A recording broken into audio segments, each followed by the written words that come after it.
Assalamualaikum warahmatullahi wabarakatuh. Pertama-tama izinkan saya memperkenalkan diri. Nama saya Arif Herdiansa.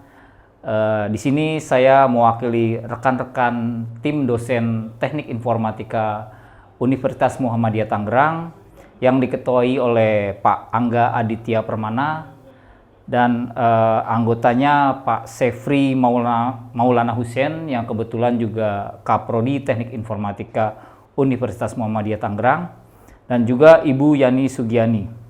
Pada kesempatan kali ini, kami ingin coba memaparkan, memberikan informasi tentang pemanfaatan teknologi informasi dalam peningkatan pemasaran produk di UMKM di era Society 5.0.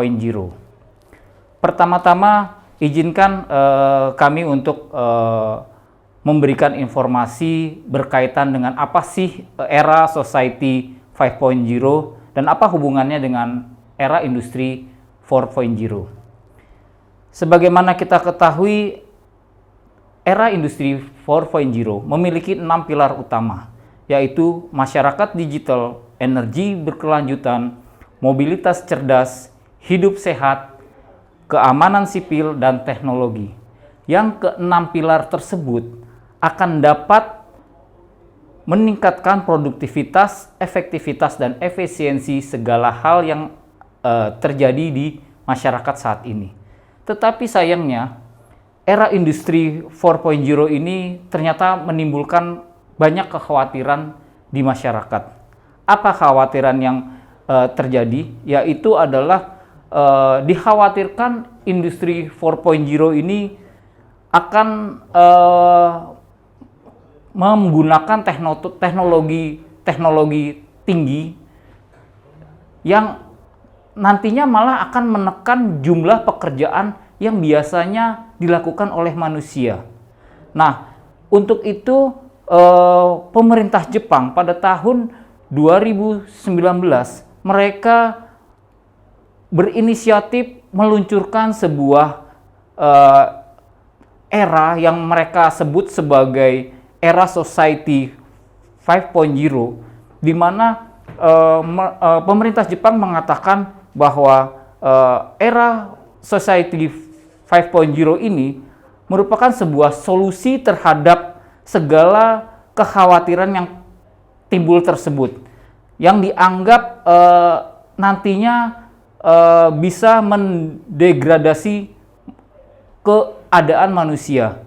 Nah, diharapkan era Society 5.0 ini keadaan ataupun keberadaan dari mesin yang berteknologi tinggi itu bukanlah menggantikan keberadaan manusia, tetapi mendukung keberadaan manusia dalam menciptakan atau menjalankan pekerjaan-pekerjaan yang ujung-ujungnya adalah untuk kemakmuran manusia. Nah, kalau kita lihat dari sisi tahapan revolusi society, kita bisa lihat bahwa pada saat zaman society 1.0, di mana itu masih zaman purbakala ya. Jadi manusia itu hidup itu dari berburu. Kemudian pada society 2.0 itu mulailah manusia itu mengenal adanya cocok tanam atau lebih dikenal dengan society agraria gitu kan. Oke, selanjutnya pada saat Society 3.0 sudah mulai ditemukan mesin-mesin yang bisa membantu manusia memproduksi barang-barang sehingga jauh lebih cepat. Dan pada saat Society 4.0 itu mulailah pemanfaatan teknologi informasi berbasis komputer yang digunakan untuk lebih mengefisiensikan, meningkatkan segala produktivitas yang dilakukan oleh manusia.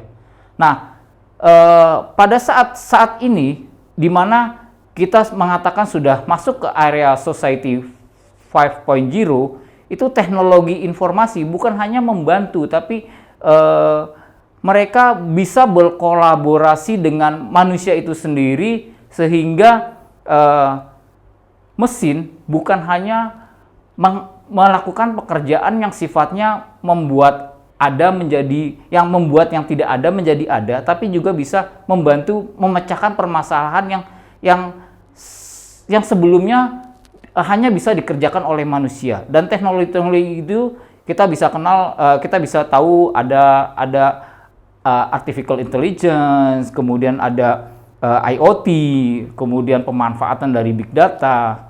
Nah, itulah sejarah revolusi dari society. Kemudian kita coba lihat wajah kegiatan ekonomi dunia saat ini. Bisa kita ketahui bahwa saat ini segala sesuatu di dunia ini sudah berjalan based on teknologi. Perusahaan-perusahaan tidak lagi bersaing satu dengan lainnya menggunakan cara-cara lama, tetapi mereka justru lebih berkolaborasi satu dengan yang lainnya sehingga kesemuanya bisa maju bersama, yang sering disebut dengan sharing ekonomi. Dari sisi pendidikan juga kita mengenal adanya e-education, dari sisi government kita mengenal adanya e-government, kemudian antar kita gitu ya, itu juga sering kali kita mengenal adanya cloud kolaborasi.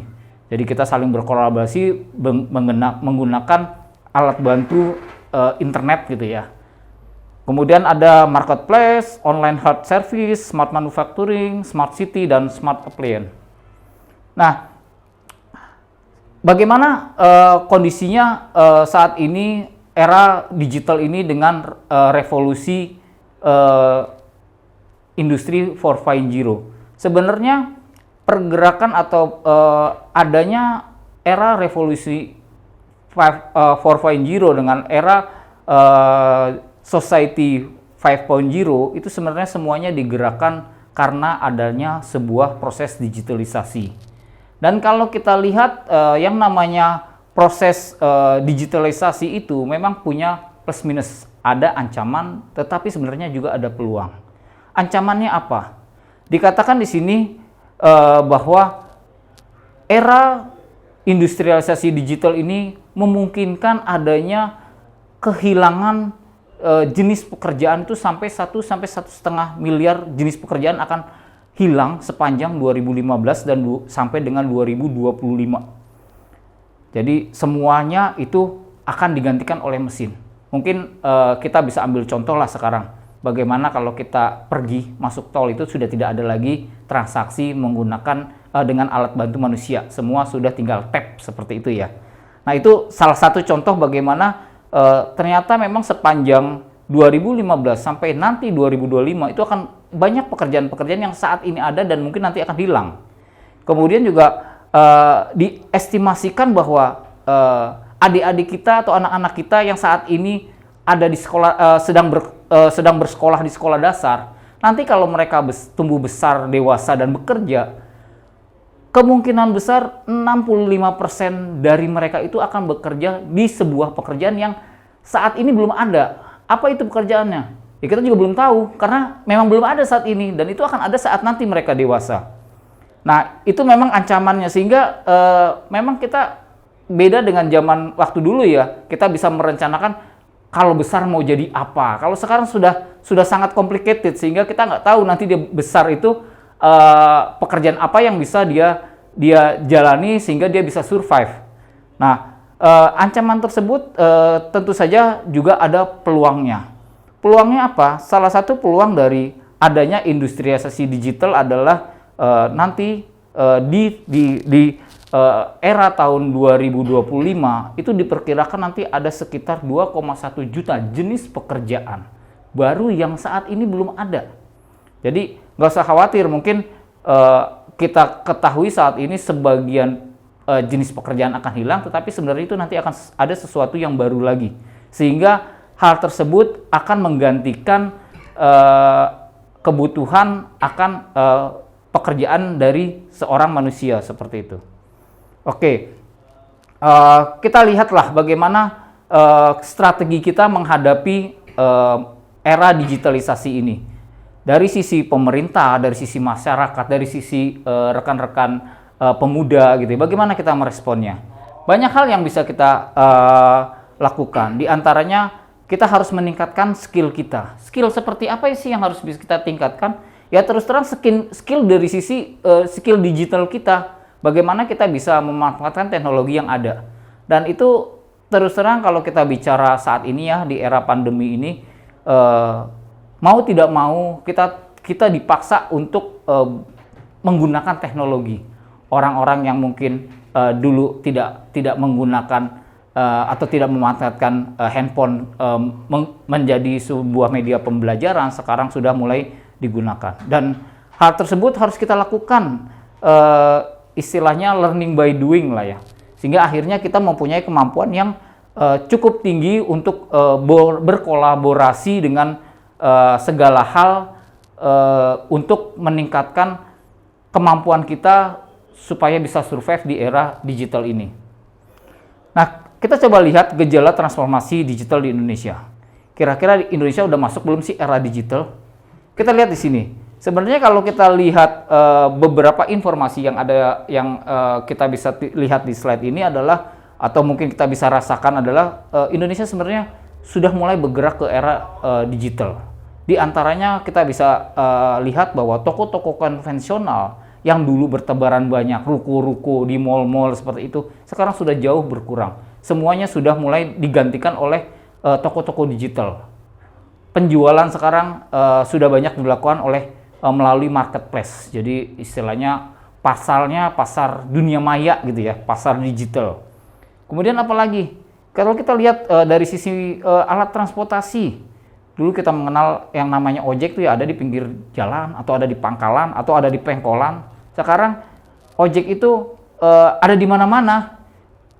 Mereka bisa menyamperi kita tinggal gunakan aplikasi, entah Gojek, entah Grab, itu mereka akan datang menjemput kita. Dan bahkan kita bisa memanfaatkan mereka bukan hanya untuk mengantar kita, tapi juga mengantar barang, atau mungkin membantu kita untuk membelikan makanan seperti itu. Nah, apalagi sih gejala transportasi digital yang bisa kita lihat di Indonesia ini? Kita bisa lihat di sini, ada data yang mengatakan bahwa dari kurang lebih 171 juta masyarakat atau penduduk Indonesia, itu ternyata 98% itu sudah memiliki handphone. Ini sedikit kalau kita bicara data, ini kayak nggak masuk akal ya. 171 juta itu kan dari umur 1 hari sampai yang tertua gitu kan. 98 itu ya bisa dibilang sekitar 160 jutaan gitu kan. Apa bayi juga punya handphone? Ya enggak. Kita sadarilah, mungkin kita bisa hilangkan anak yang umur 1 hari sampai dengan 5 tahun. Tapi untuk anak yang di atas tersebut, itu kan seringkali kita lihat banyak yang punya handphone lebih dari 1. Jadi ini data dari provider sebenarnya. Kemudian apalagi yang bisa kita lihat, ternyata 96 itu orang-orang yang punya handphone itu 96% itu sudah mulai memanfaatkan handphone itu sebagai media komunikasi melalui internet. Dan 5,3% itu bukan cuman sebagai pemanfaatan sebagai penjembatan di penggunaan internet saja, tapi juga sudah menggunakan fitur-fitur yang lebih detail dari handphone tersebut. Dan yang buat saya ya cukup mengejutkan gitu ya, ternyata orang Indonesia itu dalam sehari yang punya handphone ya, rata-rata itu menghabiskan waktu 4 jam 46 menit, artinya hampir 5 jam orang Indonesia itu melihat handphonenya seperti itu. Makanya nggak heran sekarang ya kalau kita bekerja atau kita pergi, kalau ketinggalan dompet tenang aja, tapi ketinggalan handphone mungkin kita balik lagi gitu ya. Karena terasa hambar gitu kalau kita pergi nggak bawa handphone gitu. Tidak ada yang menemani sehari-hari. Oke, terus bagaimana sih strategi kita untuk menghadapi era digital ini? Jadi yang terakhir bisa kami sampaikan adalah marilah kita memanfaatkan segala fasilitas IT yang sebenarnya ada di sekitar kita untuk membantu kita memasarkan semua produk UMKM yang mungkin Bapak, Ibu, atau rekan-rekan remaja di sini sudah punya. Kita tinggal manfaatkan media sosial tersebut sebagai sebuah sosial media marketing. Jadi kita coba pasarkan produk kita secara digital seperti itu. Sehingga diharapkan produktivitas, efektivitas, dan efisiensi dari aktivitas kita menggunakan perangkat IT itu ya bermanfaat, lebih bermanfaat lah. Jadi jangan hanya dipakai untuk chatting-chattingan gak jelas, atau mungkin baca-baca hoax seperti itu. Coba kita manfaatkan itu menjadi sesuatu yang lebih berguna dengan pemanfaatan media sosial tersebut sebagai alat komunikasi marketing. Dan di akhir kami hanya bisa menyampaikan bahwa marilah kita sama-sama tingkatkan keterampilan dan ilmu pengetahuan untuk mensukseskan atau untuk membuat kita bisa survive di era society 5.0 ini. Oke, demikian pemaparan yang bisa kami sampaikan. Terima kasih atas kesempatannya. Kurang lebihnya kami mohon maaf. Assalamualaikum warahmatullahi wabarakatuh.